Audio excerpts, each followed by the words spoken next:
नमस्कार विद्यार्थी मित्रांनो, हिस्ट्री बाय पवन सर या ऑनलाईन प्लॅटफॉर्मवरती आपल्या सर्वांचं स्वागत आहे।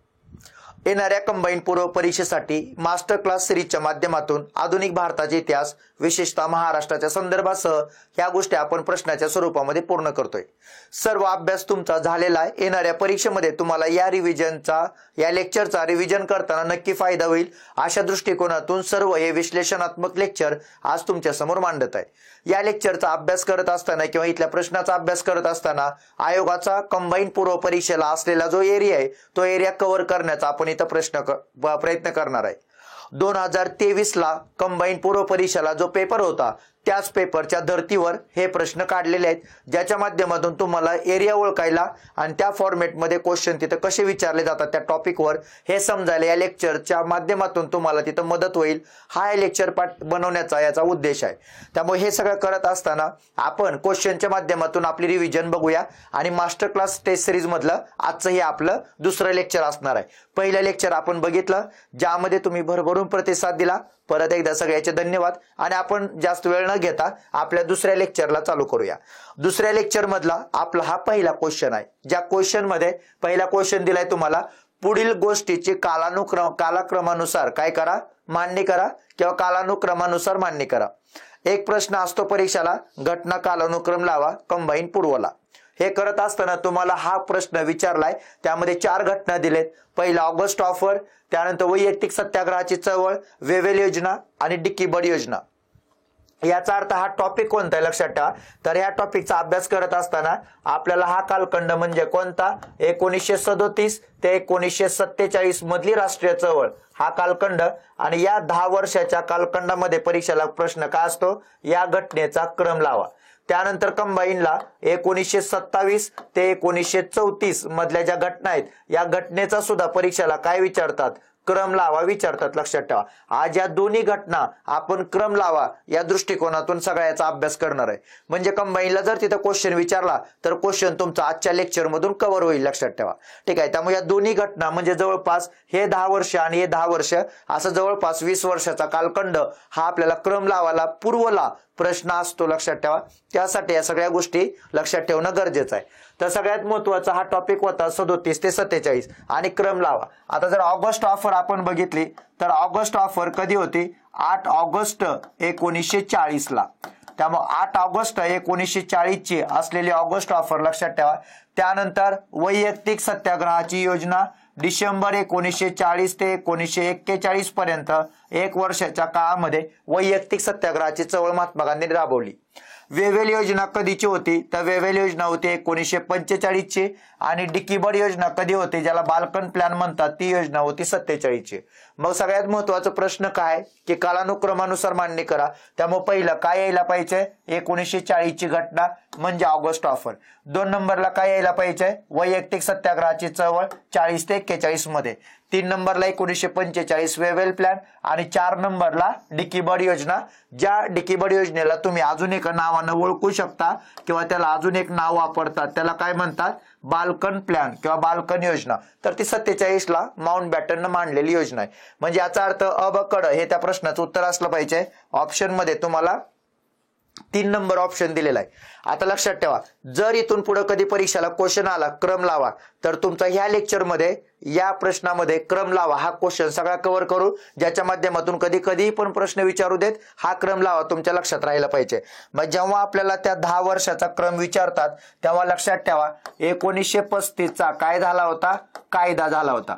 त्यामुळे 1935 च्या कायद्यानं 1937 ला आपल्याला काय मिळाली होती, तर आपल्याला 1937 ला प्रांतिक स्वायत्तता मिळाली होती।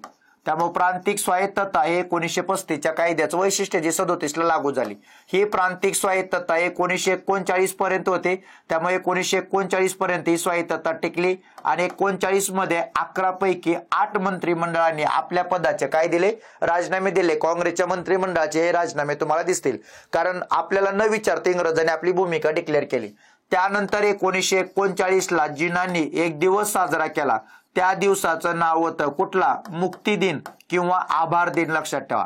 त्यानंतर सगळ्यात महत्त्वाचं 1940 ला मार्च महिन्यामध्ये जिनांचं म्हणजे मुस्लिम लीगचं अधिवेशन झालं, त्या अधिवेशन होतं लाहोर या ठिकाणी, ज्या अधिवेशनामध्ये पाकिस्तान ठराव मांडण्यात आला. त्यामुळे 1940ला हा पाकिस्तान ठराव. त्यानंतर 1940ला काँग्रेसचं एक अधिवेशन झालं, त्या अधिवेशन होतं रामगढ या ठिकाणी आणि त्याचे अध्यक्ष होते मौलाना आझाद, लक्षात ठेवा. त्यानंतर 1940ला म्हणजे ऑगस्ट महिन्यामध्ये आपल्याला एक ऑफर देण्यात आली, त्यालाच आपण कुठली ऑफर म्हणतो, ऑगस्ट ऑफर असं म्हणतो. त्यामुळे ऑगस्ट ऑफर आपल्याला भेटली किती ऑगस्टला, 8 ऑगस्टला, लक्षात ठेवा. ठीक आहे.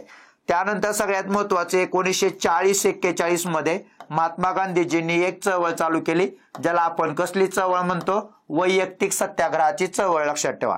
तर 40-41ला वैयक्तिक सत्याग्रहाची चळवळ होती. त्यानंतर 1942ला इंग्रजांनी आपल्यासोबत बोलणी करायला एक मिशन पाठवलं, त्या मिशनचं नाव होतं क्रिप्स मिशन. पण क्रिप्स मिशनला काय आलं, अपयश. त्यामुळे महात्मा गांधीजींनी 9 ऑगस्ट 1942ला एक चळवळ चालू केली, त्याचं नाव काय होतं, छोडो भारत. त्यामुळे 1942ला छोडो भारत. 2 वर्ष छोडो भारत राहिली. त्यानंतर 1944ला पुढे एक प्लॅन आला, त्या प्लॅनचं नाव होतं राजाजी योजना. पण ह्याच राजाजी योजनेला अगोदर काँग्रेसनं नकार दिला होता 1942ला. म्हणून राजाजी योजनेबद्दल एक वाक्य लक्षात ठेवा, जे तुम्हाला पुस्तकात वाचताना सापडणार नाही. कोणतं वाक्य, राजाजी योजनेला अगोदर काँग्रेसनं नकार दिलाय आणि नंतर 2 वर्षांनी राजाजी प्लॅन आलाय. आपले मुलं हे विचार करताना असा विचार करतात, अगोदर राजाजी योजना असेल, नंतर त्याला काँग्रेसनं नकार दिला असेल. पण इथं उलट आहे, अगोदर नकार नंतर योजना. आणि हा प्रश्न राज्यसेवा मेन्स पूर्वला 2021 का 22ला आला होता, लक्षात ठेवा. त्यामुळे 1944ला राजाजी योजना. त्यानंतर 1945ला देसाई लियाकत अली करार. त्यामुळे देसाई लियाकत अली करार पण महत्वाचा आहे. त्यानंतर 1945लाच वेव्हेल प्लॅन, लक्षात ठेवा, वेव्हेल योजना. त्यानंतर वेव्हेल योजनेवर चर्चा करण्यासाठी परिषद 45ला कुठं भरली होती, तर सिमला, लक्षात ठेवा. त्यानंतर सगळ्यात महत्वाचे 1946ला, आता 1945ला सिमला परिषद फेल गेली. त्यानंतर 1946च्या घटना. पण 1946च्या घटना किती आहेत, 4 आहेत, लक्षात ठेवा. एकाच वर्षी म्हणजे 46ला घडलेल्या घटना. त्यातली 1946ची पहिली घटना 18 फेब्रुवारीला, की 18 फेब्रुवारी 1946ला तलवार युद्ध नौकेवर उठाव झाला. त्यानंतर मार्चमध्ये म्हणजे मार्च 1946ला भारतामध्ये क्रिप्स मिशन आलं, ज्याला तुम्ही कुठली योजना म्हणता, त्रिमंत्री योजना. त्यानंतर 16 ऑगस्टला एक घटना घडली, म्हणजे जिनांनी तिथे एक दिवस साजरा केला, त्याचं नाव प्रत्यक्ष कृती दिन. आणि 2 सप्टेंबर 1946ला काय झालं, तर भारतातलं पहिलं इंग्रजांच्या काळामधलं अंतरिम सरकार स्थापन झालं. म्हणजे 1946ला किती घटना घडली, 3. त्यातली फेब्रुवारी मधली एक आहे, मार्च मधली एक, ऑगस्ट मधली एक आणि सप्टेंबर मधली एक. क्रम लावा प्रश्न आला तर या घटनाचं महिना आपल्याला माहित पाहिजे. त्यानंतर पुढे मग हे सगळं झालं. नंतर पुढे मार्च मध्ये 1947ला डिकी बर्ड योजना आली, ज्याला बाल्कन प्लॅन म्हणतात.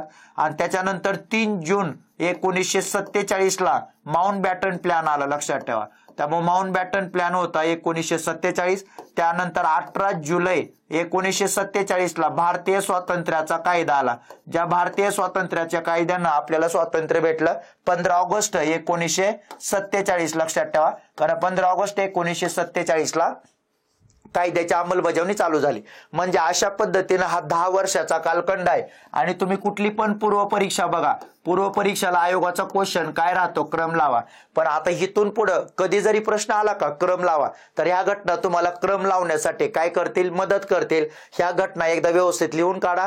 प्रत्येक पूर्वला प्रश्न आल्यासारखा येतो, लक्षात ठेवा. त्यामुळे प्रश्न विचारताना ह्या कालखंडावर प्रश्न येताना दिसतो. त्यामुळे या सगळ्या घटना तुमच्या या काळातल्या क्रम लावा असं इथं दिलेलं आहे, लक्षात ठेवा. ठीक आहे. तेव्हा अशाच पद्धतीने हा प्रश्न होता. आणि ज्या प्रश्नामध्ये आपल्याला क्रम लावाचा क्वेश्चन होता, त्यामुळे अगोदर ऑगस्ट ऑफर होती, नंतर वैयक्तिक सत्याग्रहाची चळवळ, नंतर वेव्हेल प्लॅन आणि नंतर डिकी बर्ड योजना. त्यामुळे आपण त्याला म्हणतो अबकड. हे त्या प्रश्नाचं काय उत्तर आहे, लक्षात ठेवा. ठीक आहे. त्यामुळे या सगळ्या गोष्टी आपल्याला या प्रश्नाच्या रूपाने सांगता येतील. कधी प्रश्न आला तर नक्की ही माहिती तुम्हाला प्रश्न सोडवायला मदत करेल आशा वाटते, लक्षात ठेवा. तर आपण बघूया पुढच्या क्वेश्चन कडे. तर पुढचा क्वेश्चन आहे, संपादक आणि वर्तमानपत्राची चुकीची जोडी ओळखा. अशा टाईपच्या परीक्षेला क्वेश्चन येतात. म्हणजे आयोग तुम्हाला बरोबर देत नाही, आयोग तुम्हाला चुकीचं देतं, लक्षात ठेवा. ठीक आहे, त्यामुळे चुकीची जोडी ओळखा. आणि जेव्हा आयोगानं चुकीचं दिलं असतं का, आपले मुलं पहिल्यापासून वाचायला लागतात. कधी पण आयोगानं चुकीचं विचारलंय खालून वाचायला सुरुवात करायची, कारण खालच्या 2 पर्यायामध्ये चुकीचं असतं, लक्षात ठेवा. तुम्ही क्वेश्चन पेपरचं ऑब्झर्वेशन करा, तुम्हाला ही गोष्ट दिसेल. कारण चुकीचं पहिल्यांदा कशाला देतील, लक्षात ठेवा. रेअर केस मध्ये देतील पण चुकीचं पहिल्यांदा, पण सगळ्यात महत्वाचं 4 आणि 3 याच्यामध्येच उत्तर राहिलेलं असतं. जर आयोगाचे पेपर बघितले तर आपल्याला ही गोष्ट समजून येते, लक्षात ठेवा. ठीक आहे, त्यामुळे संपादक आणि वर्तमानपत्राची चुकीची जोडी ओळखा. आता पहिलं आपण खालूनच सुरुवात करू. मुंबई अखबार सूर्याजी कृष्णाजी यांचं न्यूजपेपर, लक्षात ठेवा, हे बरोबर आहे.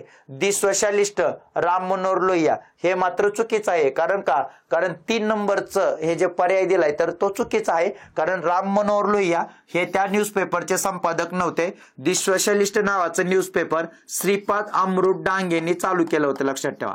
त्यामुळे श्रीपाद अमृत डांगे यांचं हे न्यूजपेपर होतं, जे न्यूजपेपर त्यांनी चालू केलेलं. त्यासोबत त्यांचे अजून 2 न्यूजपेपर होते. त्यांचं क्रांती नावाचं पण न्यूजपेपर होतं आणि त्यांचं लोकयुद्ध पण नावाचं न्यूजपेपर होतं.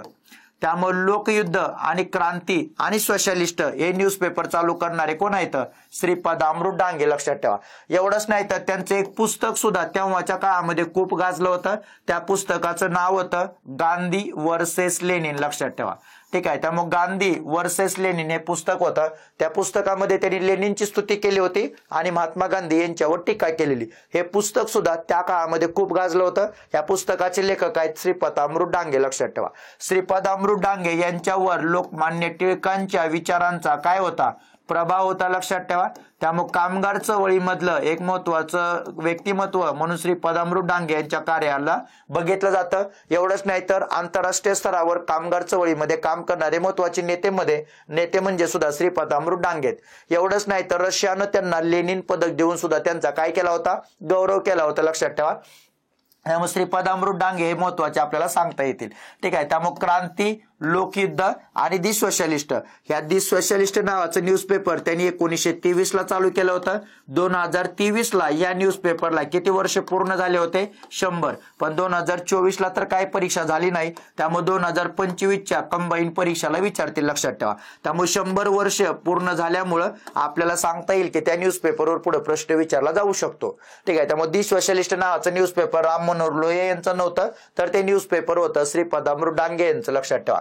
आता मुंबई अखबार हे न्यूजपेपर सूर्याजी कृष्णाजी यांचं आहे. आणि सूर्याजी कृष्णाजी यांचं असलेलं जे मुंबई अखबार नावाचं न्यूजपेपर आहे का, ते 1840 ला त्यांनी मुंबईमधून चालू केलं होतं. पण या न्यूजपेपरचं वैशिष्ट्य आहे काय, हे न्यूजपेपर 100% मराठीत होतं, लक्षात ठेवा. म्हणजे आपले मुलं जेव्हा असा प्रश्न विचारल का आयोग की 100% मराठीमध्ये असलेलं न्यूजपेपर कोणतं, तर पहिलं ऑप्शन दर्पण असणार. आणि जे तुमच्या मनात उत्तर असतं का, ते आयोगाच्या ऑप्शन मध्ये 1 नंबरलाच असतं आणि तिथंच गडबड होते, लक्षात ठेवा. कानपूरच्या उठावाचं नेतृत्व कोणी केलं, तात्या टोपे 1 नंबर, 3 नंबरला नानासाहेब पेशवे.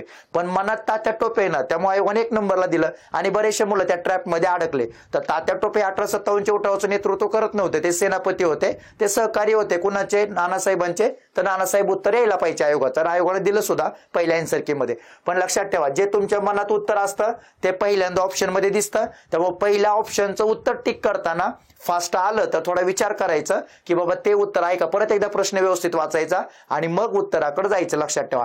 कारण बऱ्याचशा वेळा असं होताना दिसतं इतिहासामध्ये, जे तुमच्या मनात त्या आयोगाच्या ऑप्शन मध्ये पहिल्यांदाच, लक्षात ठेवा, गडबड होताना दिसते. ही गोष्ट इथून पुढे प्रश्न सोडवताना लक्षात ठेवा किंवा त्याच्यात थोडीफार त्याच्याबद्दल तुम्हाला जाणीव असू द्या. ठीक आहे, त्यामुळे सगळ्यात महत्वाचं की परीक्षेला क्वेश्चन विचारतात. मग आता समजा प्रश्न विचारला की पूर्ण 100% मराठी भाषेतलं कुठलं न्यूजपेपर पहिलं होतं मुंबई प्रांतातलं, पहिलाच ऑप्शन दर्पण असणार. पण दर्पण हे 100% मराठी भाषेतलं नव्हतं, कारण दर्पण द्विभाषिक होतं. पण 100% मराठी भाषेतलं न्यूजपेपर कोणता आहे, मुंबई अखबार.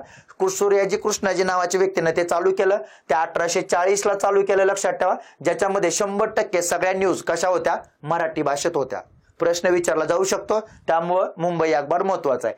त्यानंतर केशवचंद्र सेन यांचं न्यूजपेपर कोणतं होतं, सुलभ समाचार. तर हा सुद्धा परीक्षेला क्वेश्चन आला होता. सुलभ समाचार नावाचं न्यूजपेपर कोणाचं आहे, केशवचंद्र सेन यांचं. केशवचंद्र सेन हे व्यक्ती महत्वाचे आहेत कारण त्यांचा समाज होता भारतीय ब्राह्मो समाज. त्यामुळे भारतीय ब्राह्मो समाजाच्या माध्यमातून त्यांनी बरेचसे प्रश्न सोडवण्याचा प्रयत्न केला. भारतीय ब्राह्मो समाज त्यानंतर बालविवाहासाठी कायदा करायला सुद्धा त्यांची मदत लागली. त्यामुळे त्यांनी केलेला कायदा, त्यांच्या पुढाकारामुळे केलेला कायदा 1872चा नेटिव्ह मॅरेज ऍक्ट लक्षात ठेवा. ठीक आहे, त्यासाठी त्यांचं काम महत्वाचं. सुलभ समाचार हे त्यांचं न्यूजपेपर होता आणि महर्षी वीरा शिंदे यांचं न्यूजपेपर कोणतं होतं? उपासना. पण समजा असा प्रश्न विचारला की महर्षी विठ्ठल रामजी शिंदे यांचा खालीलपैकी कुठल्या न्यूजपेपर सोबत संबंध आहे, तर लक्षात ठेवा महर्षी वीरा शिंदे यांचा संबंध त्यांचा असलेला न्यूजपेपर त्याच्यासोबत पण आहे ज्याचं नाव होतं उपासना. त्यांचा संबंध सुबोध पत्रिकेसोबत आहे, कारण सुबोध पत्रिका हे प्रार्थना समाजाचं काय होतं? व्यासपीठ होतं लक्षात ठेवा. आणि प्रार्थना समाजाचं मुखपत्र होतं, आपलं मुखपत्र होतं सुबोध पत्रिका आणि व्यासपीठ काय होतं? इंदू प्रकाश. लक्षात ठेवा इंदू प्रकाश सोबत सुद्धा महर्षी वीरा शिंदे यांचा संबंध आहे. म्हणजे प्रश्न आता विचारताना त्यांचं कुठलं न्यूजपेपर होतं या प्रश्नासोबत असं पण क्वेश्चन असतो की एखाद्या व्यक्तीचा खालीलपैकी कुठल्या न्यूजपेपर सोबत संबंध आहे. भलेही त्यांनी ते न्यूजपेपर चालू नका करू द्या, पण त्या न्यूजपेपरमध्ये एक तर त्यांनी लेखन केलं असेल किंवा त्याच्याशी ते संबंधित असतील, या अँगलनं पण प्रश्न विचारला जाऊ शकतो. महर्षी वीरा शिंदे यांचं स्वतःचं उपासना होतं, पण या दोन न्यूजपेपर सुद्धा सोबत त्यांचा संबंध होता, कारण ते प्रार्थना समाजाचे काय आहेत? मेंबर आहेत लक्षात ठेवा. आणि महर्षी विठ्ठल रामजी शिंदे करताना एक नक्की करून जावा, कोणतं? Depress classes mission. कारण डिप्रेस क्लासेस मिशनचे आयोग काय विचारतं? उद्देश, आणि त्याच्यावर आयोगानं प्रश्न विचारून झालेले आहेत आणि सध्या येताना पण दिसत आहेत क्वेश्चन. त्यामुळे डिप्रेस क्लासेस मिशन हे महत्वाचं आहे. त्यामुळे चुकीची जोडी ओळखा कोणती? तर दी सोशलिस्ट. पण इथं तुम्हाला एक वाक्य लक्षात ठेवायचं आहे, जेव्हा आपल्याला चुकीचं शोधायचं आहे तेव्हा पहिल्यापासून पर्याय वाचायला लागायचे नाही, पर्याय उलटे वाचायचं. 3 आणि 4 मध्ये उत्तर असतं. पेपरचं विश्लेषण केल्यानंतर ह्या गोष्टी आपल्या निदर्शनास येतील. हे पेपरच्या विश्लेषणावरून मी सांगतोय लक्षात ठेवा. ठीक आहे. त्यानंतर पुढचा क्वेश्चन, तर बंगालची फाळणी जेव्हा रद्द झाली तेव्हा केसरीमध्ये भाषा आणि राष्ट्रीयत्व हा लेख खालीलपैकी कोणी लिहिला? जेव्हा बंगालची फाळणी रद्द झाली तेव्हा भाषा आणि राष्ट्रीयत्व हा लेख कोणी लिहिला? तर लोकमान्य टिळक, न.चि. केळकर, लाला लजपत राय, बिपिनचंद्र पाल. जर आपण साल बघितलं, बंगालची फाळणी जेव्हा रद्द झाली म्हणजे आपल्याला माहित पाहिजे बंगालची फाळणी रद्द झाली होती ते केव्हा? 1911ला. आता 1911ला ह्यातलं कोण भारतात होतं लक्षात ठेवा.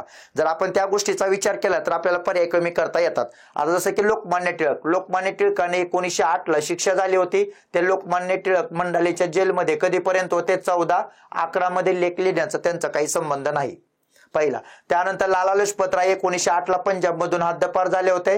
जवळपास त्यांनी तेव्हाच्या काळामध्ये भारत सोडलेला, त्यामुळे सगळ्यात महत्वाचं लाला लजपत राय हे असण्याचं कारण नाही लक्षात ठेवा. त्यानंतर बिपिनचंद्र पालने कधी केसरीमध्ये लेख वगैरे लिहिले नाहीत किंवा सगळ्यात महत्वाचं त्यांचा काही संबंध नव्हता. त्यामुळं नंतर केसरी कोण चालवायचं? न.चि. केळकर. म्हणून न.चि. केळकर हे बरोबर उत्तराकडे आपल्याला जाता येतं लक्षात ठेवा. त्यामुळे न.चि. केळकरांनी केसरीमध्ये लेख लिहिला भाषा आणि राष्ट्रीयत्व, आणि हा लेख लिहून न.चि. केळकरांनी भूमिका मांडली एक भाषा बोलणारे लोक एका प्रांतात पाहिजे. एक भाषा बोलणारे लोक एका काय पाहिजे? प्रांतात पाहिजे. याचाच अर्थ त्यांनी भूमिका मांडली संयुक्त महाराष्ट्राची लक्षात ठेवा. त्यामुळे एक भाषा बोलणाऱ्या लोकांचे एक प्रांत करा आणि त्याला संयुक्त महाराष्ट्र असं पुढे नाव द्या, ही आपली भूमिका आली होती. त्यामुळे एक भाषा बोलणारे लोक एका प्रांतात असावे, त्यासाठी भाषा आणि राष्ट्रीयत्व हा लेख 1911ला लिहिणारे कोण होते? तर न.चि. केळकर होते लक्षात ठेवा. आता भाषेचा मुद्दा उपस्थित इथं का झाला? कारण सगळ्यात महत्वाचा हाच मुद्दा उपस्थित करणारा पहिला व्यक्ती कोण होता? कर्जन. कारण का? कारण एक भाषा आणि एक धर्म असलेले लोक त्याला एका प्रांतात करायचे होते, म्हणून त्यानं खऱ्या अर्थानं बंगालची काय केली होती? फाळणी केली होती लक्षात ठेवा. त्यामुळे बंगालची फाळणी करण्याचा प्रमुख प्रयत्न किंवा खरा उद्देश त्याचा काय होता? की धर्म आणि भाषेच्या जोरावर भारतीय समाजामध्ये फूट पाडणं. पण भाषा हा घटक त्यानं महत्वाचा मानला आणि भाषा या घटकाच्या माध्यमातून त्यानं बंगालची फाळणी केली. पण जेव्हा बंगालची फाळणी रद्द झाली तेव्हा भाषेच्या आधारावरच प्रांत वेगळे असले पाहिजे असा मुद्दा उपस्थित केला होता न.चि. केळकरांनी. तेव्हा मग त्यांनी केसरीमध्ये काय लिहिला? लेख लिहिला. त्यामुळे परीक्षेला क्वेश्चन विचारतील लक्षात ठेवा की भाषा आणि राष्ट्रीयत्व लेख लिहिणारे कोण होते. पण भाषेचा मुद्दा पहिल्यांदा उपस्थित करणारा व्यक्ती कोण होता? तर लॉर्ड कर्जन होता लक्षात ठेवा. ठीक आहे. त्यानंतर अशफाकुल्ला खान हे भारतीय स्वातंत्र्य संग्रामातील एक प्रमुख क्रांतिकारक होते. त्यांचं नाव खालीलपैकी कुठल्या कटाशी संबंधित आहे? म्हणजे लक्षात ठेवा हा प्रश्न विचारलाय कशाबद्दल? हा प्रश्न विचारलाय टॉपिक, आणि त्या टॉपिकचं नाव आहे क्रांतिकार्य किंवा क्रांतिकारक. या टॉपिक वरचा असलेला हा क्वेश्चन आहे. मग आता अशफाकुल्ला खान हे खालीलपैकी कुठल्या कटाशी संबंधित होते लक्षात ठेवा, जे की भारतीय राष्ट्रीय चळवळीमध्ये क्रांतिकार्यामध्ये त्यांचं महत्वाचं योगदान राहिले. तर सगळ्यात महत्वाचं कानपूर कट, कराची कट, काकोरी कट, लाहोर कट लक्षात ठेवा. तर अशफाक उल्ला खान हे सगळ्यात महत्वाचं पहिले मुस्लिम क्रांतिकारक होते ज्यांना त्या ठिकाणी भाग घेतल्यामुळे सरकारनं पुढे फाशीची शिक्षा पण दिली.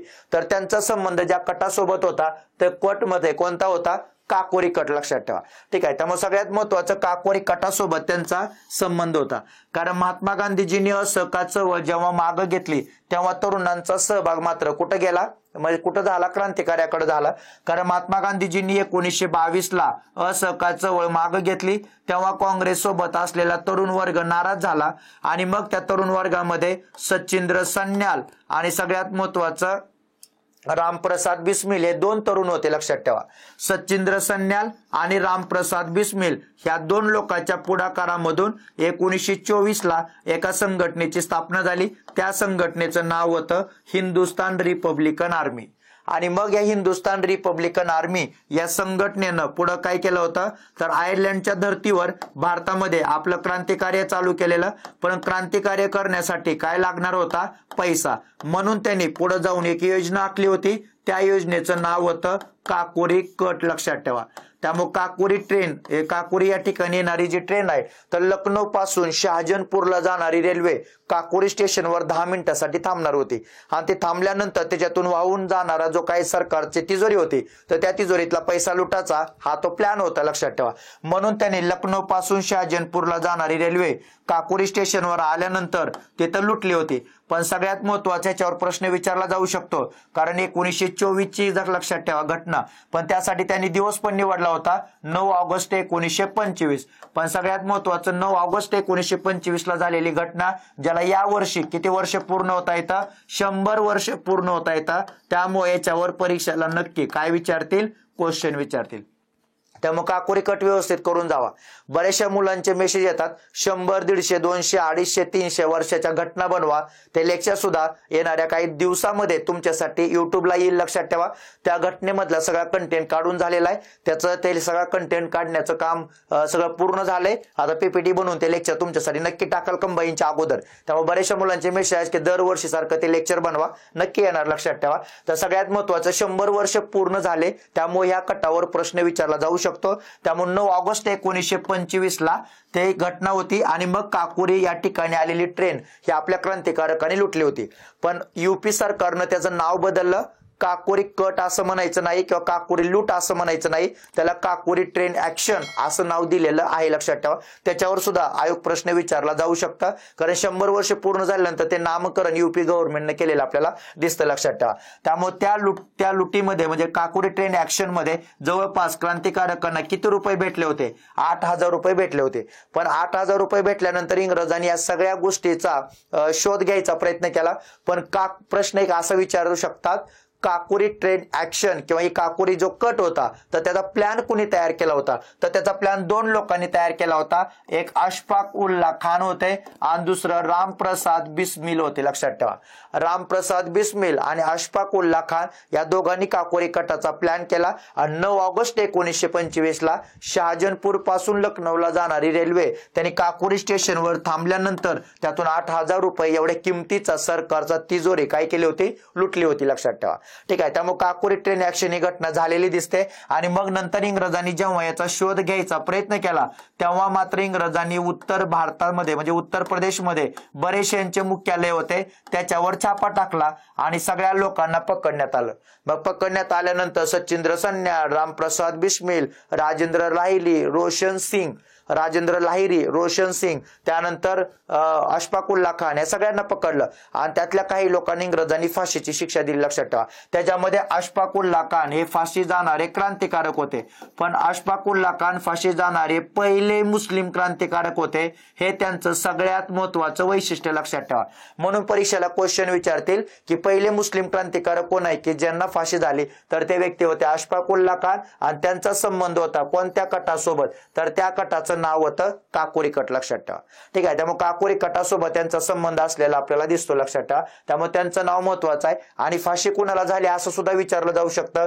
4 लोकांना फाशी झाली लक्षात ठेवा. एक अशफाक उल्ला खान, रामप्रसाद बिस्मिल, त्यानंतर रोशन सिंग लक्षात ठेवा आणि राजेंद्र लाहिरी. ठीक आहे. त्यामुळे राजेंद्र लाहिरी, रोशन सिंग, अशफाक उल्ला खान आणि रामप्रसाद बिस्मिल यांना या ठिकाणी फाशी झालेली आपल्याला दिसते, ज्यांच्यावर परीक्षेला क्वेश्चन विचारला जाऊ शकतो. ठीक आहे. तर अशा पद्धतीने सगळे कट बघा ज्यांच्यावर प्रश्न विचारतील. लाहोर कट सुद्धा महत्वाचा आहे 1929 ला, ज्याच्यामध्ये भगतसिंग, सुखदेव, राजगुरू यांना फाशी देण्यात आलेली आपल्याला दिसते, लक्षात ठेवा. ठीक आहे. त्यामुळे लाहोर कट सुद्धा महत्वाचा, ज्यांच्यावर पण परीक्षेला क्वेश्चन विचारला जाऊ शकतो. त्यानंतर खालील घटनांची योग्य कालानुक्रमानं काय करा, मांडणी करा. परत सगळ्यात महत्वाचा प्रश्न दिला, योग्य कालानुक्रमानं मांडणी करा. हा टॉपिक कोणता आहे, तर हा टॉपिक 1927 ते 1934 मधल्या राष्ट्रीय चळवळी मधला प्रश्न आहे. आणि पाठीमागे आपण क्रम बघितला 1937 ते 1947 मधल्या घटना लक्षात ठेवा, त्याचा क्रम होता. पण 27 ते 34 या काळातला क्रम सुद्धा महत्वाचा आहे, ज्याच्यावर परीक्षेला क्वेश्चन असतो. तर पहिलं जाते निवाडा, दुसरं पुणे करार, नेहरू अहवाल, धारासणा सत्याग्रह. आता बघा, यावर्षी राज्यसेवा पूर्व झाली, धारासणा सत्याग्रहावर प्रश्न आला. यावर्षी राज्यसेवा पूर्व झाली, नेहरू अहवालावर प्रश्न आला. तर कंबाईनला प्रश्न विचारतील, घटनेचा क्रम लावा. त्यामुळे हा प्रश्न इथं टाकलेला आहे, लक्षात ठेवा. म्हणजे प्रत्येक प्रश्न टाकताना आयोगाच्या क्वेश्चन पेपर समोर ठेवून काय प्रश्न विचारला जाऊ शकतो त्याचा अंदाज घेऊन प्रश्न तयार केलेत. त्यामुळे नेहरू अहवाल कधी होता, 1928 ला. त्यानंतर धारासणा सत्याग्रह कधी होता, तर 1930 ला चळवळ चालू झाली होती, लक्षात ठेवा. 1930 ते 1934 या काळामध्ये सविनय कायदेभंगाचा टप्पा होता. त्यामुळे 1930-31 मध्ये आपल्याला धारासणा सत्याग्रह दिसेल, लक्षात ठेवा. त्यानंतर जाते निवाडा. जाते निवाडा कधी होता, 16 ऑगस्ट 1932 ला, लक्षात ठेवा. ठीक आहे. आणि पुणे करार कधी होता, तर पुणे करार होता 24 सप्टेंबर 1932 ला. म्हणजे याचा अर्थ अगोदर जाते निवाडा आहे आणि नंतर पुणे करार आहे. ठीक आहे. मग घटना कशा आल्या पाहिजे, तर पहिल्यांदा 1928 ची घटना नेहरू अहवाल, त्यानंतर 30-31 मध्ये झालेला करार, म्हणजे 30 मध्ये झालेली चळवळ होती, लक्षात ठेवा. तर धारासणा सत्याग्रह, ज्याचं नेतृत्व सरोजिनी नायडूंनी केलं होतं. त्यानंतर पुढे 16 ऑगस्ट 1932 ला जाते निवाडा आणि 24 सप्टेंबर नंतर येते 1932 ला पुणे करार, लक्षात ठेवा. ठीक आहे. त्यामुळे घटना आल्या पाहिजे 3, 4, 1 आणि 2. खाली ऑप्शन मध्ये बघायचं 3 कुठं आहे का, तर सगळ्यात महत्वाची तर 3 नाही, इथं पण 3 नाही, इथं पण 3 नाही, पण 3 नंबरचा ऑप्शन लक्षात ठेवा. त्यामुळे 3, 4, 1, 2 या गोष्टी इथं आपल्याला सांगता येतील. त्यामुळे हा या घटनेचा काय क्रम आहे. पण आपण जर बघितलं तर 1927 ते 1934 मधल्या घटना, तर या घटना बघत असताना आपल्याला सगळ्याच घटनेचा एकदा क्रम लावता आला पाहिजे. आता बघा, तर सगळ्यात महत्वाचं पहिल्यांदा काय झालं, तर 1927 ला सायमन कमिशनची नेमणूक झाली, लक्षात ठेवा. त्यामुळे सायमन कमिशन भारतीय लोकांच्या अधिकारासाठी इंग्लंडमध्ये ठरलं किंवा सायमन कमिशन आपण नेमूया, जिथून भारताचा घटनात्मक प्रश्न आपल्याला सोडवायचा आहे. त्यानंतर 1927 ला जिनांचा दिल्ली प्रस्ताव, लक्षात ठेवा. त्यामुळे जिनांचा दिल्ली प्रस्ताव हा महत्वाचा, जो 1927 ला आपल्याला सांगता येतो. त्यानंतर 1927 ला डिसेंबर महिन्यात झालेलं काँग्रेसचं कुठलं अधिवेशन, मद्रास अधिवेशन. त्यामुळे मद्रास अधिवेशन सुद्धा 27चं महत्वाचं आहे. म्हणजे 3 घटना 1927 ला आपल्याला सांगता येतील, लक्षात ठेवा. ठीक आहे. त्यानंतर म्हणजे आता जर आपण असा विचार केला तर दिल्ली प्रस्ताव जो होता का, तो अगोदर होता, लक्षात ठेवा. कुठल्या महिन्यात, मार्च महिन्यात. आणि नोव्हेंबर मध्ये हे खऱ्या अर्थानं काय केलं होतं, सायमन कमिशनची नेमणूक करण्याची घोषणा झालेली. म्हणजे समजा असं विचारलं तर सगळ्यात महत्वाचं दिल्ली प्रस्ताव. पण आपण सायमन अगोदर का म्हणलं, कारण मुडीमन कमिशननं सांगितलं होतं की सायमन कमिशन आणा, लक्षात ठेवा. पण क्रम लावामध्ये विचारलं तर याच्यात 3 डेट येतात, सायमन कमिशनची नेमणूक, सायमन कमिशनचं भारतात येणं आणि सायमन कमिशननं आपला रिपोर्ट देणं, लक्षात ठेवा. अशा 3 गोष्टी येतात. ठीक आहे. त्यामुळे 3 डेट वेगळ्या आहेत त्याच्या. त्यामुळे 27 ला घडलेल्या 3 घटना. त्यानंतर 1928 ला आपण आपली घटना तयार केली, त्या घटनेला आपण काय म्हणतो, नेहरू रिपोर्ट, लक्षात ठेवा. ठीक आहे. त्यानंतर नेहरू रिपोर्ट मध्ये ज्या तरतुदी होत्या त्या मान्य नव्हत्या जिनांना, म्हणून जिनांनी त्याच्यामध्ये 4 काय सांगितल्या होत्या, दुरुस्त्या सांगितल्या, लक्षात ठेवा. त्या दुरुस्त्या काँग्रेसनं मान्य केल्या नाहीत, म्हणून पुढे 1928 ला जिनांनी आपल्या 14 काय केल्या, मागण्या मागितल्या, लक्षात ठेवा. आणि 1928 ला डिसेंबर महिन्यामध्ये काँग्रेसचं एका ठिकाणी अधिवेशन झालं. ते अधिवेशन होतं कोणत्या ठिकाणी, कलकत्ता, ज्याचे अध्यक्ष होते मोतीलाल नेहरू, लक्षात ठेवा. त्यानंतर मे 1929 मध्ये काय झालं, इंग्लंडमध्ये सरकार बदललं आणि रमसे मॅकडोनाल्ड यांचं सरकार सत्तेवर आलं, लक्षात ठेवा. त्यानंतर डिसेंबर 1929 मध्ये आपलं अधिवेशन झालं कुठल्या शहरामध्ये, लाहोर. ज्या अधिवेशनाचे अध्यक्ष कोण होते, पंडित जवाहरलाल नेहरू, लक्षात ठेवा. तिथं आपलं ठरलं आपल्याला सविनय कायदेभंगाची चळवळ चालू करायची आहे. त्यामुळे 1930 ला सविनय कायदेभंगाची चळवळ आपण काय केली, चालू केली, लक्षात ठेवा. त्यानंतर 1930ला सविनय कायदेभंगाची चळवळ चालू झाल्यानंतर त्याच दरम्यान 1930-31ला इंग्लंडमध्ये पहिली गोलमेज परिषद भरली, लक्षात ठेवा. त्यामुळे पहिली गोलमेज परिषद कधी होती? 1930-31ला.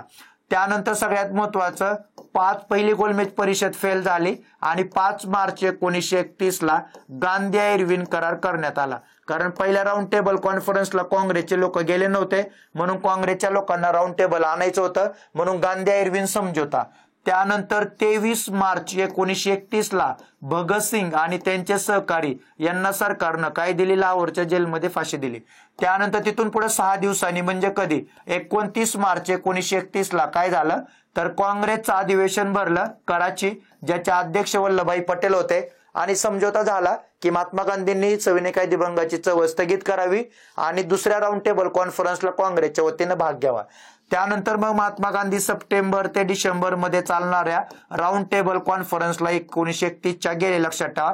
त्या दरम्यान राऊंड टेबल कॉन्फरन्स दुसरी झाली. त्यानंतर त्याला अपयश आलं, त्यामुळे जानेवारी 1932 मध्ये महात्मा गांधी वापस आले आणि त्यांनी आपलं स्थगित केलेले दुसरा टप्पा चालू केला. कशाचा? सविनय कायदेभंगाचा. पण त्यांना उचललं आणि जेलमध्ये ठेवलं, लक्षात ठेवा. त्यामुळे त्यांना अटक झाली. त्यानंतर पुढे काय झालं? दुसऱ्या राऊंड टेबल नंतर इंग्रजांनी 16 ऑगस्ट 1932ला काय केलं तर जातीय निवाडा काढला. जातीय निवाडा अस्पृश्यांना अल्पसंख्याक ठरवून स्वतंत्र मतदारसंघ दिले. ही गोष्ट महात्मा गांधीला मान्य नव्हती, म्हणून बापूंनी जेलमध्ये काय केलं? उपोषण चालू केलं आणि त्यातून करार आला 24 सप्टेंबर 1932ला, ज्याला आपण काय म्हणतो? पुणे करार, लक्षात ठेवा. मग पुणे करारानंतर डिसेंबर 1933 मध्ये काय झालं तर डिसेंबर 1932ला, लक्षात ठेवा, थर्ड राऊंड टेबल कॉन्फरन्स झाली, ज्याला काँग्रेसनं सहभाग घेतला नाही. त्यानंतर मार्च 1933 मध्ये काय झालं तर श्वेतपत्रिका काढण्यात आली. म्हणजे तिसऱ्या राऊंड टेबल नंतर काय आली होती? श्वेतपत्रिका. पण एक परीक्षेला क्वेश्चन आला होता, तो प्रश्न असा होता की सरकारनं व्हाईट पेपर म्हणजे श्वेतपत्रिका कितव्या राऊंड टेबल नंतर काढली होती? तर पहिल्या, दुसऱ्या, तिसऱ्या, चौथ्या असे ऑप्शन होते. काही मुलांनी उत्तर चौथ्या लिहिलं होतं, त्यांना साष्टांग दंडवत, लक्षात ठेवा. चौथ्या राऊंड टेबल नंतर ती श्वेतपत्रिका नव्हती. श्वेतपत्रिका कितव्या राऊंड टेबल नंतर होती? तिसऱ्या, लक्षात ठेवा. आणि नंतर मग पुढे 1934ला काय आलं होतं? विधेयक आलं होतं आणि त्या विधेयकानुसार सरकारनं पुढे जाऊन काय केलं? 1935चा कायदा बनवला. त्यामुळे 1935चा कायदा महत्वाचा आहे, लक्षात ठेवा. आता ह्या सगळ्या घटना इथपर्यंत महत्वाच्या, ज्यांच्यावर परीक्षेला पूर्वला प्रश्न असतो क्रम लावा. पण जेव्हा तुम्ही एखादी मेन्स देता का तेव्हा यातली एखादी घटना आयोग वेगळी काढतं आणि त्याचे 4 वाक्य करून तुम्हाला प्रश्न विचारतं. पण पूर्वसाठी प्रश्न एकदा सिंपल येतो, तो क्वेश्चन असा राहतो की त्या घटनेचा क्रम लावा. त्यामुळे 27 पासून 1935 पर्यंतच्या हा घटनेचा क्रम तुम्हाला इथं दिलाय. येणाऱ्या काळामध्ये आयोगानं कधी पण प्रश्न विचारला तर तुमचा प्रश्न बरोबर आल्याशिवाय राहणार नाही, कारण तुम्हाला आता ह्या घटना समजलेल्या आहेत, लक्षात ठेवा. सेम तोच क्वेश्चन होता. या घटनेचा योग्य असा काय लावा? कालानुक्रम लावा. एकदा सगळा कालानुक्रम लिहून घेतला. कोणत्या पण परीक्षेला जाताना ह्या गोष्टी लक्षात ठेवायच्या. परीक्षेला क्वेश्चन इथं बनताना दिसतात, लक्षात ठेवा. राज्यसेवा असू देत नाहीतर कंबाईन असू दे, कुठली पण परीक्षा क्रम लावायला प्रश्न आयोगाच्या पेपरमध्ये दिसणार म्हणले की तुम्हाला दिसणार, लक्षात ठेवा. ठीक आहे. त्यामुळे प्रश्न अशा फॉर्मॅटमध्ये विचारले जातात. त्यानंतर सगळ्यात महत्वाची एक गोष्ट लक्षात ठेवा की 2025 साठी आपण आपल्या ऑनलाईन बॅचेस आता नव्यानं रेकॉर्ड करतोय आणि त्या बॅचेस तुम्हाला आपल्या ऍपवर दिसतील, लक्षात ठेवा. हिस्ट्री बाय पवन सर हे ऍप तुम्ही प्ले स्टोअर वरून तुमच्या मोबाईलमध्ये डाउनलोड करून ठेवा. कुठलं ऍप डाउनलोड करायचं? प्ले स्टोअर वरून हिस्ट्री बाय पवन सर, लक्षात ठेवा. त्यामुळे हिस्ट्री बाय पवन सर हे ऍप डाउनलोड करा. ह्या ऍपमध्ये तुम्हाला वेगवेगळ्या बॅचमध्ये तुम्हाला नोट्स दिसतील आणि सोबत त्याच्यामध्ये तुम्हाला व्हिडिओ रेकॉर्ड केलेले लेक्चर दिसतील. जे लेक्चर आता सगळे नवीन असणार आहेत. एक सुद्धा लेक्चर 2024चं नाही, लक्षात ठेवा. येणाऱ्या 2025च्या वर्षभराच्या ज्या बी परीक्षा असतील त्या परीक्षेला तुम्हाला इतिहास आज अवघड वाटतंय, पण क्लास केल्यानंतर किंवा ऑनलाईन क्लास झाल्यानंतर तुम्हाला तो इतिहास अवघड वाटणार नाही, कारण एवढा सोप्या पद्धतीने इतिहास नोटच्या स्वरूपामध्ये सोबत लेक्चरच्या स्वरूपामध्ये तुमच्यापर्यंत पोहोचवण्याचा हा प्रामाणिक प्रयत्न आजपर्यंत राहिलेला आहे. इथून सुद्धा तोच प्रयत्न तुमच्यापर्यंत पोहोचवण्याचा कायम असेल. सोबत युट्यूबच्या माध्यमातून तर कनेक्ट असूयाच, पण जर तुम्हाला एखादी बॅच करायची असेल तर उशीर न करता एकदा ती बॅच केली तर इतिहासाचं परत जोपर्यंत तुम्ही परीक्षा देणार तोपर्यंत तुम्हाला टेन्शन राहणार नाही. हे तुम्ही ह्या बॅचच्या माध्यमातून कंप्लीट इतिहास करू शकता. ठीक आहे. तर वेगवेगळ्या वेगवेगळ्या बॅचेस आहेत. मग संपूर्ण इतिहास, त्यानंतर राज्यसेवा पूर्व, राज्यसेवा मुख्यची रिटर्न पॅटर्न नुसार आपली बॅच चालू होणार आहे लवकरच ऍपवर. त्यानंतर संयुक्त पूर्व आणि मुख्य परीक्षा, संयुक्त पूर्व, त्यानंतर संयुक्त मुख्य, प्राचीन मध्ययुगीन, स्टेट बोर्डची बॅचेस आणि प्रश्नपत्रिका विश्लेषण याच्या सुद्धा बॅचेस तुम्हाला आपल्या ऍपवर दिसतील, लक्षात ठेवा.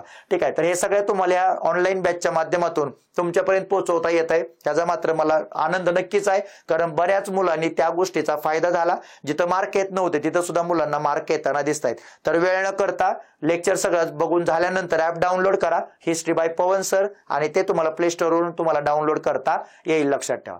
त्यानंतर पुढचा क्वेश्चन, तर हा क्वेश्चन बघा आता. 1857च्या उठावाच्या वेळी कोणत्या भारतीय नेतृत्वानं महत्वाची भूमिका बजावली? सेम क्वेश्चन 2023 ला काय होता? कुठल्या इंग्रज अधिकाऱ्यांनी उठाव बंद पाडले किंवा बंद करायला मदत केली? आता इंग्रज अधिकाऱ्याची नावं न देता हा प्रश्न भारतीय नेतृत्वावर विचारलाय.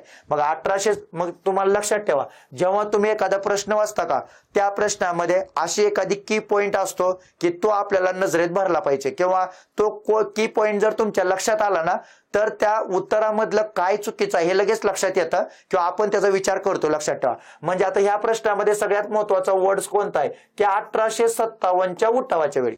म्हणजे तुमच्या डोक्यात आलं पाहिजे की 1857च्या उठावाबद्दलचा हा क्वेश्चन आहे. आणि मग सगळ्यात महत्वाचं, कोणत्या भारतीय नेतृत्वानं तिथं महत्वाची भूमिका बजावली?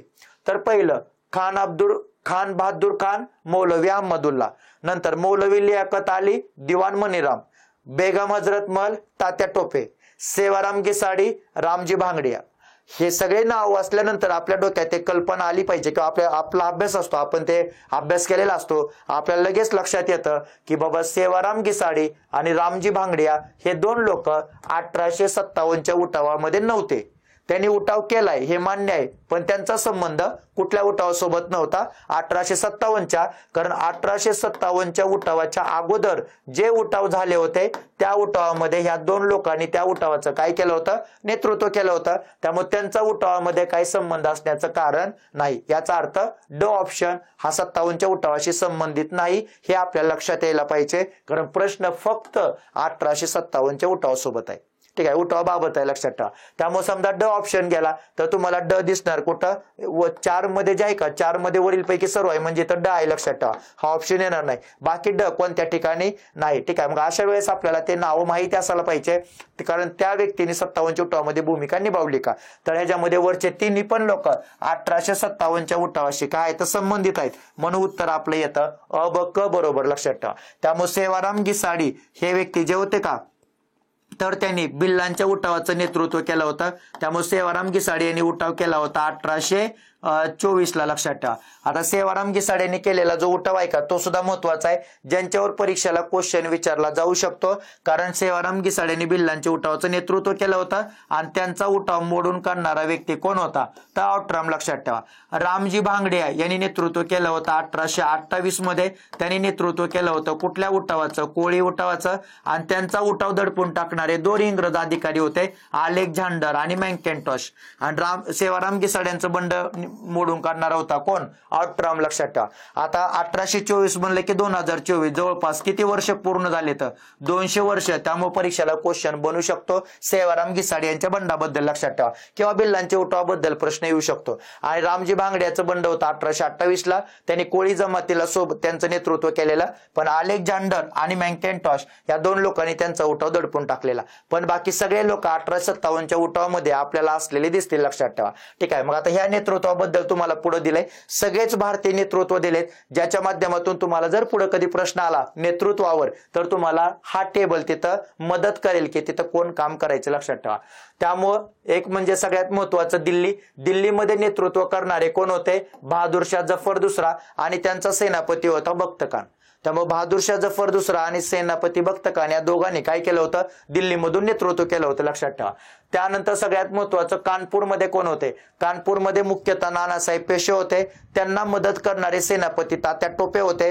आणि नानासाहेब पेशवे यांचे वकील होते अजिमुल्ला, यांनी सुद्धा तिथं त्यांना मदत केली होती. त्यामुळे नानासाहेब पेशवे, तात्या टोपे आणि अजून एक नाव सांगता येतं तुम्हाला कुणाचं? अजिमुल्ला यांचं, ज्यांनी सुद्धा त्यांना काय केली होती? मदत केली होती. आणि सगळ्यात महत्वाचे ते वकील होते, इंग्लंडला सुद्धा जाऊन आले होते. त्यानंतर लखनौमध्ये नेतृत्व करणाऱ्या कोण होत्या? बेगम हजरत महल, लक्षात ठेवा. पण आयोगाचा प्रश्न होता की लखनौमध्ये नेतृत्व कोणी केलं होतं? आयोगाचे ऑप्शन असे होते: बडी बेगम, बेगम साहिबा, बेगम ताज, बेगम हजरत महल. आपल्या बेगम एकच आहेत, लक्षात ठेवा. कोणत्या? बेगम हजरत महल. दुसरं त्यांना कुठलंही नाव नाही. पण मुलांचा काय विषय असतो? एखादं भारदस्त नाव लिहायचं, बेगम ताज, बेगम साहिबा लिहून येतात, पण उत्तर तर सिंपल, लक्षात ठेवा. कोणतं? बेगम हजरत महल. त्यानंतर बरेली रोहिलखंड मध्ये कोण होते? खान बहादूर खान होते, मौलवी अहमदुल्ला होते. त्यांनी नेतृत्व केलं होतं बरेलीच्या भागामध्ये. त्यानंतर जगदीशपूर बिहार मधला भाग होता, तिथं नेतृत्व करणारे 70 वर्षाचे जमीनदार होते, ज्यांचं नाव होतं कुंवर सिंह, आणि त्यांचा मुलगा होता अमर सिंह, लक्षात ठेवा. ह्या दोघांचं उठाव. पण बिहारमध्ये एक ठिकाण आहे, कोणतं? आरा. या आरा ठिकाणी त्यांची लढाई झाली होती, ज्या लढाईमध्ये त्यांचा पराभव इंग्रजांनी केलेला. त्यानंतर झाशी या ठिकाणी लढणारे कोण होत्या? राणी लक्ष्मीबाई आणि तात्या टोपे त्यांना मदत करायला आले होते. राणी लक्ष्मीबाई जेव्हा राणी लक्ष्मीबाई धारातीर्थी पडतात, तेव्हा तात्या टोपे इंग्रजांच्या विरोधात 10 महिने मध्य भारतामध्ये लढा देतात, लक्षात ठेवा. पण सगळ्यात महत्वाचं, एका व्यक्तीमुळे तात्या टोपे पुढे इंग्रजांच्या हाती लागतात, लक्षात ठेवा. मग तात्या टोप्यांना इंग्रज फाशी देतात. तर जवळपास 18 एप्रिल 1859 तात्या टोपे यांना काय दिली जाते? फाशी दिली जाते, लक्षात ठेवा. शिप्री MP मधलं ठिकाण आहे, तिथं तात्या टोपेंना फाशी दिली जाते. ठीक आहे. त्यानंतर अलाहाबाद आणि बनारस मध्ये मौलवी लियाकत अलीने काम केलं होतं, नेतृत्व केलं होतं. आसाममध्ये मनीराम दिवान होते, ज्यांचं तिथं आपल्याला नेतृत्व दिसतं, लक्षात ठेवा. ठीक आहे. त्यामुळे अशा पद्धतीने हा टेबल जर लक्षात ठेवला तर आपल्याला एक क्वेश्चन कव्हर होतं की भारतीय नेतृत्व त्या ठिकाणी कोणी केलं होतं आणि त्या लोकांनी उठावामध्ये महत्वाची भूमिका निभावली. तर हे नावं सगळे लक्षात ठेवा. येणाऱ्या काळामध्ये कधी जरी प्रश्न आला तर या टेबलच्या माध्यमातून तुमचे भारतीय नेतृत्व काय होतील? कव्हर होतील, लक्षात ठेवा. त्यानंतर पुढचा क्वेश्चन, इसवी सन 1935च्या खालीलपैकी कोणत्या कायद्यानं आपल्या 1935च्या कायद्याचं खालीलपैकी कोणतं वैशिष्ट्य ठरतंय? म्हणजे 1935च्या कायद्याचे वैशिष्ट्य कोणते आहेत? लक्षात ठेवा.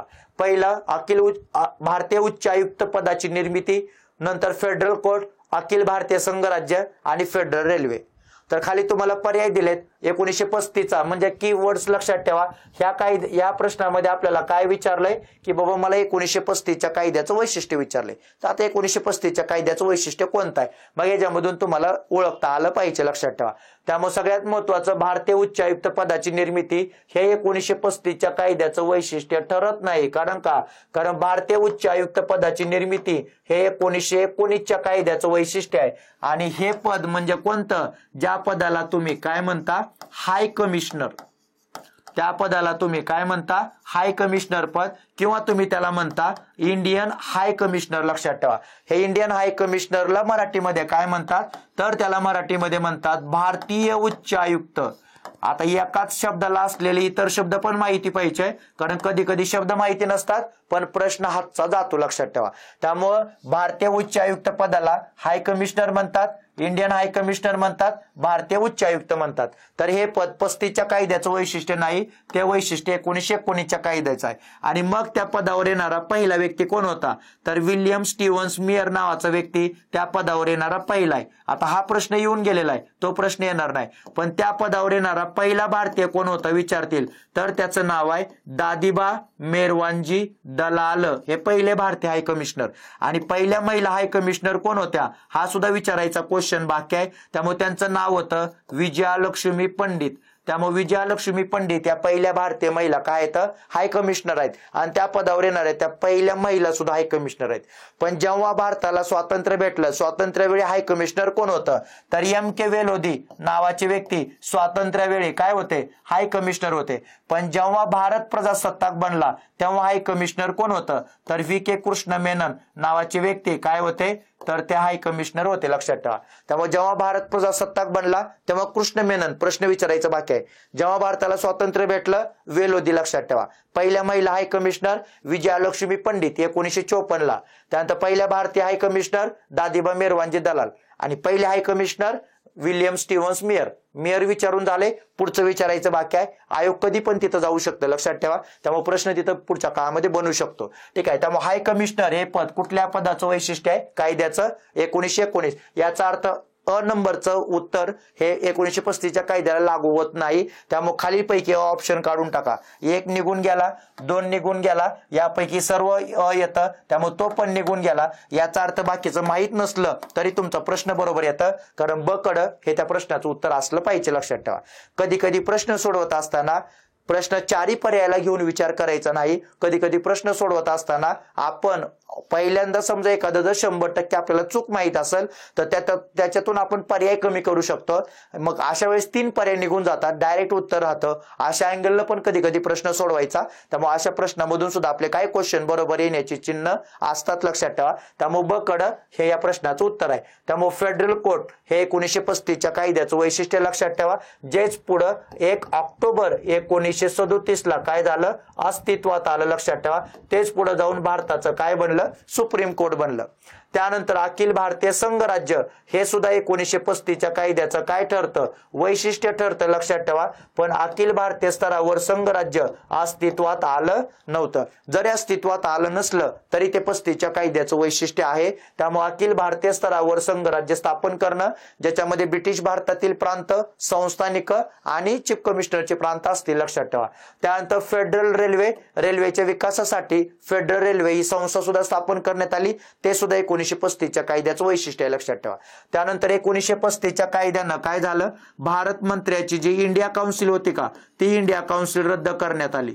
त्यामुळे इंडिया काउन्सिल रद्द झाली. हे सुद्धा 35च्या कायद्याचं काय वैशिष्ट्य आहे. त्यानंतर 1935च्या कायद्यानं प्रांतामध्ये काय देण्यात आली, पूर्ण स्वायत्तता सुद्धा 1935च्या कायद्याचं वैशिष्ट्य आहे. त्यानंतर प्रांतामध्ये द्विग्रही कायदे मंडळ देण्यात आलं. हे सुद्धा 1935च्या कायद्याचं काय वैशिष्ट्य आहे. लक्षात ठेवा. ठीक आहे. त्यामुळे या सगळ्या गोष्टी 1935च्या कायद्याचे वैशिष्ट्य आहेत. या 1935च्या कायद्यानं केंद्रामध्ये द्विदल राज्य पद्धती देण्यात आली.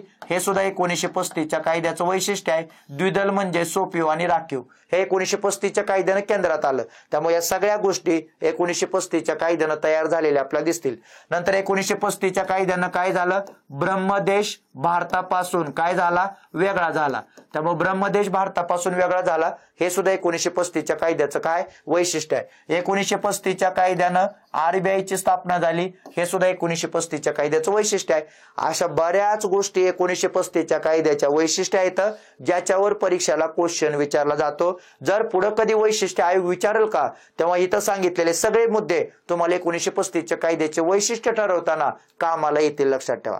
त्यामुळे या सगळ्या गोष्टी 1935च्या कायद्याच्या वैशिष्ट्यामध्ये आपल्याला सांगता येतात. ठीक आहे. त्यामुळे उत्तर आहे ब कडं बरोबर. लक्षात ठेवा. त्यामुळे या सगळ्या गोष्टी महत्वाच्या. त्यानंतर इतिहास विषयाचा अभ्यास करत असताना आपले 2 पुस्तकं जे की सध्या उपलब्ध आहेत. लक्षात ठेवा. हे पुस्तकं तुम्हाला इतिहासाचा अभ्यास करताना एक दिशा देण्याचं काम करतील. त्यातलं पहिलं पुस्तक आपलं समाज सुधारकांचं आहे, ज्याच्यामध्ये 51 समाज सुधारक हे परीक्षाभिमुख तयार करून तुम्हाला उपलब्ध करून दिलेलं आहे. हे पुस्तक तुम्हाला कुठेही भेटू शकतं. इथं तुम्हाला नंबर दिलाय, ह्या नंबरला मेसेज करून तुम्ही तुमच्या गावापर्यंत हे पुस्तक मागवू शकता. जे पुस्तक तुम्हाला इथं सहज उपलब्ध होईल ते पार्सलच्या रूपाने पाठवतील. त्यानंतर आपलं दुसरं पुस्तक सगळ्यात महत्वाचं PYQ MCQ बूस्टर. इतिहास विषयाचा मला अभ्यास करायचा आहे. अभ्यास करत असताना पहिला अभ्यासक्रम माहिती पाहिजे, त्यानंतर आपल्याकडे कंटेंट पाहिजे, त्यानंतर आपल्याकडे आयोगाचे सगळे क्वेश्चन पाहिजे. त्यामुळे PYQ हे सोबत असणं गरजेचं आहे. आणि PYQ सोबत अभ्यास झाल्यानंतर आपला सराव सुद्धा पाहिजे. त्यामुळे सरावासाठी MCQ आपण सोडवले पाहिजे. त्यामुळे PYQ आणि MCQ हे सोडवल्यानंतर तुमचा इतिहासामधला कॉन्फिडन्स नक्की वाढेल. त्यामुळे त्याला आपण कॉन्फिडन्स बूस्टर असं नाव सुद्धा दिलेलं आहे. तर सगळ्यात महत्वाचे दोन्ही पुस्तकं सध्या मार्केटमध्ये अवेलेबल आहेत. तुम्ही ह्या नंबरला फोन करून तुम्ही तुमच्यापर्यंत हे पुस्तक मागवू शकता. तर हा नक्की तुम्हाला जर हवे असतील तर तुम्ही इथं कॉन्टॅक्ट करू शकता. पुस्तकं तुम्हाला घरपोच मिळतील. लक्षात ठेवा. त्यानंतर 1892च्या फॅक्टरी ऍक्ट प्रमाणे काय होतं, फॅक्टरी ऍक्ट म्हणल्यानंतर विषय जातो कुठल्या चळवळीमध्ये, कामगार चळवळ. त्यामुळे कामगार चळवळीमध्ये असलेला हा क्वेश्चन आहे. ठीक आहे. त्यामुळे कामगार चळवळीमध्ये असलेला फॅक्टरी ऍक्ट कोणता, 1892चा कायदा. लक्षात ठेवा. आणि 1892चा कायदा नामलोखंडे यांच्या पुढाकारामुळे तुम्हाला आलेला पुढे दिसेल. लक्षात ठेवा. त्यामुळे पहिलं वाक्य, लेथब्रिजच्या कमिशनच्या शिफारशीवर हा कायदा लागू होता. याचा अर्थ कमिशन कोणतं, लेथब्रिज. 100 पेक्षा जास्त कामगार ज्या फॅक्टरीमध्ये काम करतात त्यांच्यासाठी हा कायदा लागू होता. तर सगळ्यात महत्वाचं कामगारांची संख्या दिली आहे 100 पेक्षा जास्त. या फॅक्टरी ऍक्ट प्रमाणे आठवड्यातून एक दिवस काय असणार, सुट्टी असणार.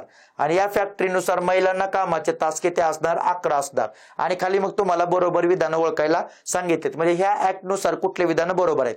तर लक्षात ठेवा 100 पेक्षा हे 2 नंबरचं वाक्य चुकीचं आहे. कारण का 1881चा जो फॅक्टरी ऍक्ट होता त्याच्यामध्ये कामगारांची संख्या 100 होती, पण 1892 मध्ये ती संख्या कमी झाली आहे. कारण 50 वरून ती संख्या कितीवर आलाय, 50. आपल्या 100 वरून ती संख्या कितीवर आले, 50 वर आले. म्हणजे फॅक्टरी ऍक्ट जसं पुढे जातात तसं कामगारांची संख्या कमी होते, हे गणित लक्षात ठेवायचं. ठीक आहे. त्यामुळे पहिल्या फॅक्टरी ऍक्ट मध्ये 100 होते, दुसऱ्या फॅक्टरी ऍक्ट मध्ये 50 होते, त्यानंतर तिसऱ्या फॅक्टरी ऍक्ट मध्ये कालावधी नव्हता, पण चौथ्या फॅक्टरी ऍक्ट मध्ये ते तर संख्या 10 वर जाते. लक्षात ठेवा. म्हणजे जसं जसं फॅक्टरी ऍक्ट पुढे जातील तसं संख्या कमी होते. पण ही 100 आकडा मात्र 100 कामगार कुठल्या फॅक्टरी ऍक्ट मध्ये संख्या होती ती 1881च्या. लक्षात ठेवा. त्यामुळे 1892 मध्ये 100च्या ऐवजी किती होती, 50 होती. लक्षात ठेवा. त्यामुळे ब विधान येणार नाही. मग सगळ्यात महत्वाचं ब विधान तुम्हाला कुठं दिसेल, लक्षात ठेवा. तर सगळ्यात इथं हे पण वाक्य आहे की जिथं ब विधान दिले, त्यामुळे 1 नंबरचा ऑप्शन तिथं गेला. लक्षात ठेवा. आता सगळ्यात महत्वाचं 1892चा फॅक्टरी ऍक्ट कुठल्या कमिशनवर आधारित आहे, तर लेथब्रिज कमिशन. कारण लेथब्रिज कमिशन नेमलं होतं, WB मुलक कमिशन होतं, ज्यांनी सांगितलेल्या शिफारशीवर तो फॅक्टरी ऍक्ट बनला होता. म्हणजे पहिलं वाक्य काय बरोबर आहे. लक्षात ठेवा. पण दुसरं चूक आहे. मग अबरोबर असणारा पर्याय तुम्हाला कुठं दिसतो, हिथं आहे पण गेला. आता इथं आहे का, त्यामुळे इथं फक्त ड बरोबर आहे. इथं आहे का, नाही, इथं क बरोबर आहे. अ ऑप्शन आहे इथं. लक्षात ठेवा. म्हणजे अ क ड हे त्या प्रश्नाचं उत्तर पाहिजे.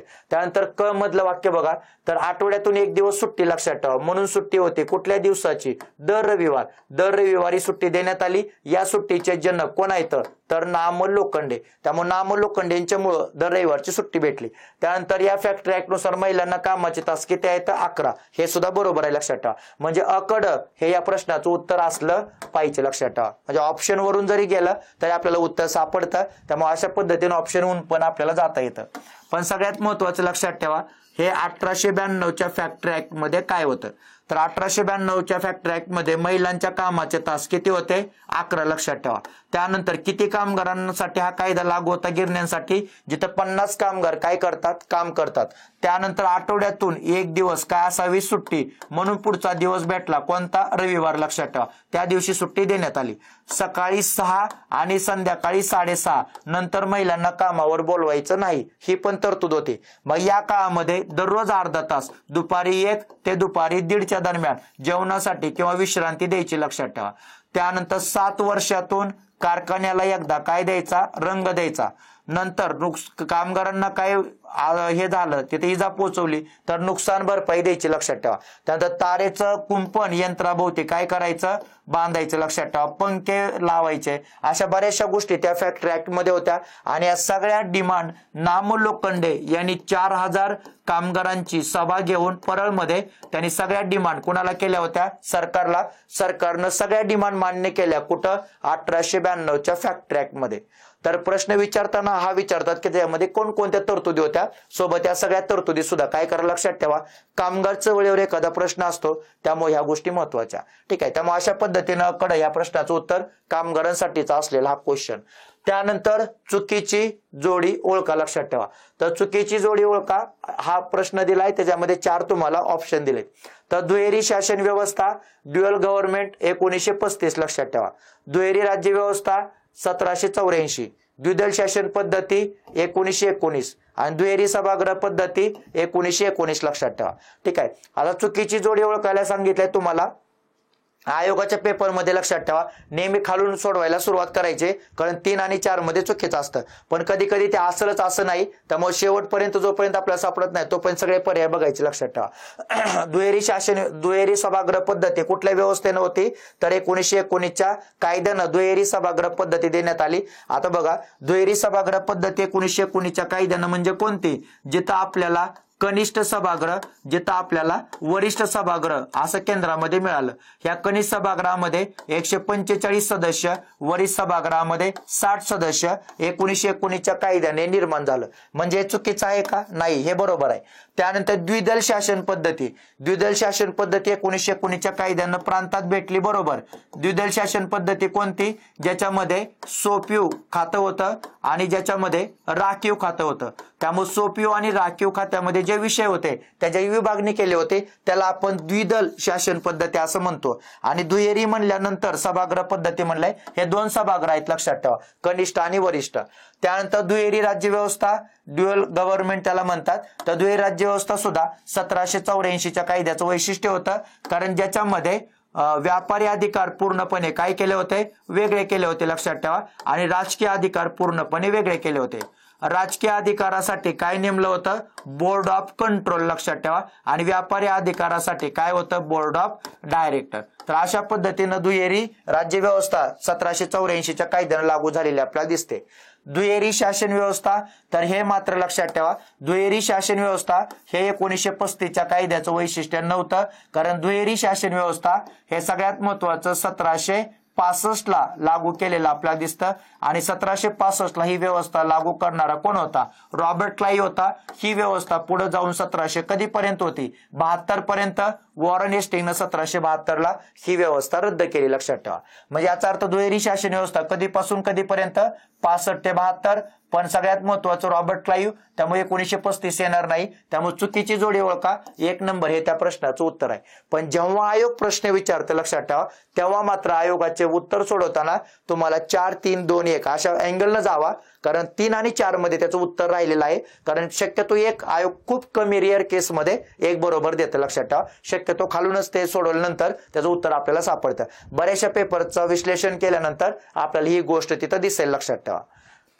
त्यानंतर मोर्ले मिंटो, आपलं लॉर्ड मोर्ले यांच्या संदर्भात योग्य विधानाचा विचार करा. आताच राज्यसभेला प्रश्न आला होता, मिंटोचं ते स्टेटमेंट होतं लक्षात ठेवा, पण त्याच अँगलला हा पण क्वेश्चन विचारलाय. तर सगळ्यात महत्वाचं लॉर्ड मोर्ले या व्यक्तीबद्दलचे 4 वाक्य आहेत आणि त्यातून त्यांचे योग्य विधान ओळखायचे.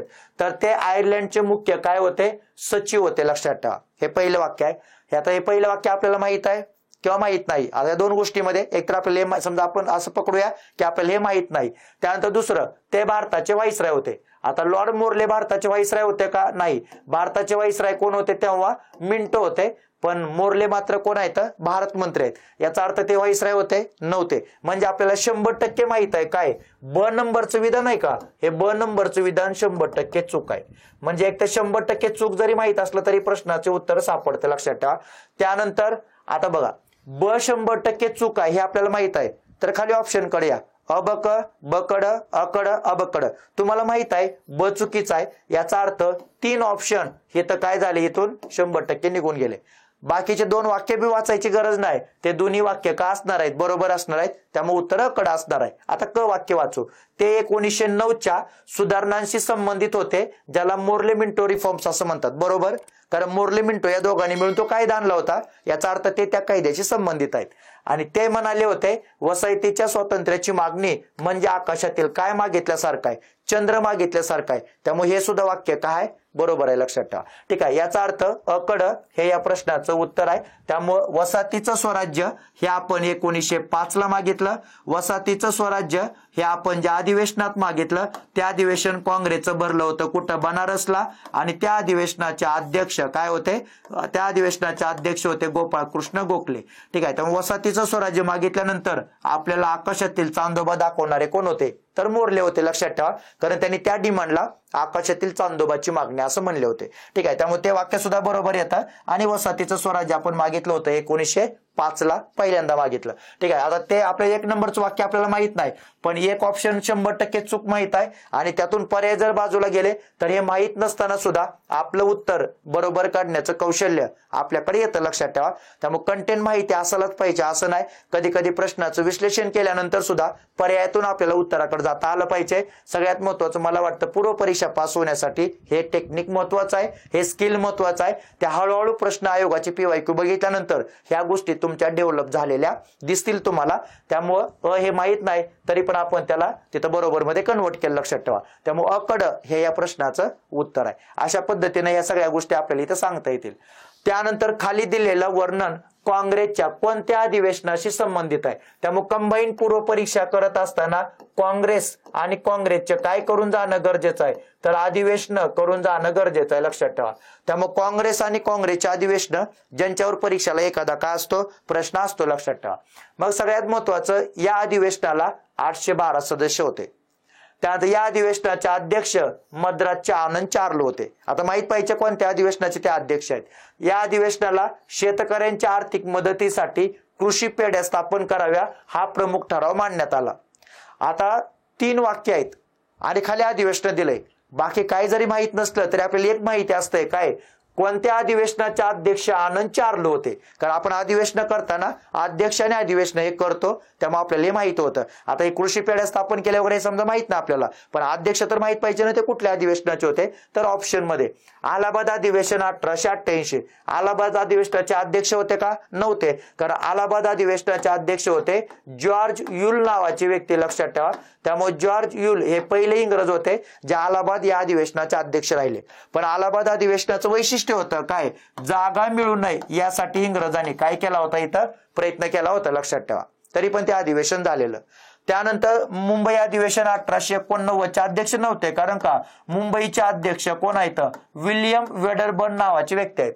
विल्यम वेडरबर्न 2 वेळा काँग्रेसचे अध्यक्ष राहिले. एक 1889 ला आणि दुसरे 1910 ला. 1910चं अधिवेशन अलाहाबादला झालं होतं, 89चं अधिवेशन मुंबईला झालं होतं. त्यामुळे 2 वेळा ते अध्यक्ष होते. 89चे आनंद चार्लो नव्हते. कोलकाता अधिवेशन 1990 नव्हते. फिरोजशाह मेहता हे कोलकाता अधिवेशनाचे काय होते, अध्यक्ष होते. राहिलं उत्तर कोणतं, ते अधिवेशन असणार आहे नागपूर, ते अधिवेशन होतं. महाराष्ट्रामध्ये ते अधिवेशन झालं होतं 1891 ला, ज्याचे अध्यक्ष मद्रासचे कोण होते, आनंद चार्लो होते, लक्षात ठेवा. म्हणजे हे विधान नागपूर अधिवेशनाबद्दल असलेले आपल्याला दिसून येतील, लक्षात ठेवा. अशा पद्धतीने प्रश्न विचारतात. काँग्रेसच्या अधिवेशन करताना महाराष्ट्रात झालेले अधिवेशन करा ज्यांच्यावर परीक्षेला कंबाईन पूर्वला काय असतो प्रश्न. प्रत्येक अधिवेशनामध्ये मांडलेले काय करा, ठराव करा ज्याच्यावर परीक्षेला काय विचारला जातो, क्वेश्चन, लक्षात ठेवा. त्यामुळे ठराव आणि अधिवेशन त्यातले त्यात महाराष्ट्र फोकस हे घटक महत्वाचे आहेत कंबाईन पूर्वसाठी. त्याच्यावर परीक्षेला क्वेश्चन येताना तुम्हाला दिसतील, लक्षात ठेवा. तर अशा पद्धतीनं आपला हा क्वेश्चनचा आजचं लेक्चर, ज्या लेक्चरच्या माध्यमातून तुम्हाला बऱ्यापैकी एरिया कव्हर करून देण्याचा प्रयत्न केलाय. लवकरच भेटूया पुढचं लेक्चर घेऊन. लेक्चर आवडलं तर तुमच्या मित्रांना, तुमच्या सगळ्या अभ्यास करणाऱ्या लोकांना हे लेक्चर सगळं फॉरवर्ड करा. त्यांना सुद्धा या लेक्चरच्या माध्यमातून अचूक आणि योग्य असा अभ्यास करण्याची दिशा त्यांना मिळू शकते. त्यासाठी तुमच्या सगळ्यांचे परत एकदा आभार. धन्यवाद.